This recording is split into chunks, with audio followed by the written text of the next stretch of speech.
Hello, welcome to Creative Thinking, Craft and Cooking. Let's learn together. ഇന്ന് നമ്മൾ കോൺ എങ്ങനെ എളുപ്പത്തിൽ അടർത്താം എന്നുള്ളൊരു വീഡിയോ ആയിട്ടാണ് വന്നിരിക്കുന്നത്. ചെറിയൊരു വീഡിയോ ആണ്. പലപ്പോഴും കോൺ മേടിച്ച് കഴിയുമ്പോൾ അത് എങ്ങനെ അടർത്തണം എന്നുള്ളൊരു പ്രശ്നം നമുക്ക് എല്ലാവർക്കും ഉള്ളതാണ്. ആദ്യം സ്പൂൺ വെച്ച് ഇങ്ങനെ ഒരു ലൈൻ മൊത്തം അടർത്തണം. ഈ ലൈൻ ക്ലീനായിട്ടൊന്നും വരത്തില്ല കേട്ടോ. പലപ്പോഴും കോൺ മേടിക്കുമ്പോൾ അത് അടർത്താൻ പറ്റുന്ന പാട് ചില്ലറൊന്നുമല്ല അല്ലേ. പക്ഷേ ഇങ്ങനെ ഞാനൊന്ന് അടർത്തി നോക്കിയപ്പോൾ എന്ത് ഈസിയാണെന്നോ. അപ്പോൾ ഞാൻ ഓർത്തിയത് നമ്മുടെ വ്യൂവേഴ്സിനും കൂടി ഒന്ന് കാണിക്കാമെന്ന്. ഇനി നമുക്ക് ഈ വിരൽ കൊണ്ട് ഇങ്ങനെ സൈഡിലോട്ട് നീക്കണം. അപ്പോൾ അത് ക്ലീനായിട്ട് അടർന്ന് വീഴുന്നതായിരിക്കും.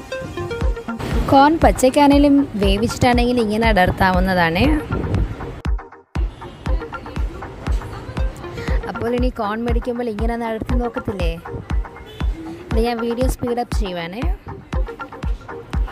ഇനിയും ഞാൻ കോണിൻ്റെ റെസിപ്പീസൊക്കെ ഇടുന്നുണ്ട്. അത് നിങ്ങൾക്ക് ലഭിക്കാനായിട്ട് നോട്ടിഫിക്കേഷൻ ലഭിക്കാനായിട്ട് നിങ്ങളതിൻ്റെ ബെല്ലൈക്കൻ കൂടി ഒന്ന് അമർത്തി ഓൾ എന്ന് ക്ലിക്ക് ചെയ്യാൻ മറക്കല്ലേ. വീഡിയോ ഇഷ്ടമായ ലൈക്ക് ചെയ്യാനും ഷെയർ ചെയ്യാനും പുതിയതായിട്ട് ആരെങ്കിലും വീഡിയോ കാണുന്നുണ്ടെങ്കിൽ സബ്സ്ക്രൈബിൻ്റെ ബട്ടണും കൂടെ ക്ലിക്ക് ചെയ്യണേ. അപ്പോൾ ഇനി ഇങ്ങനെ അടർത്തി നോക്കണേ.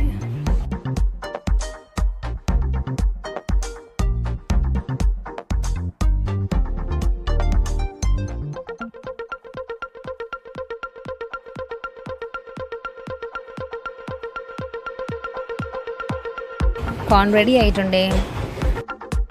Thank you. Like, share and subscribe.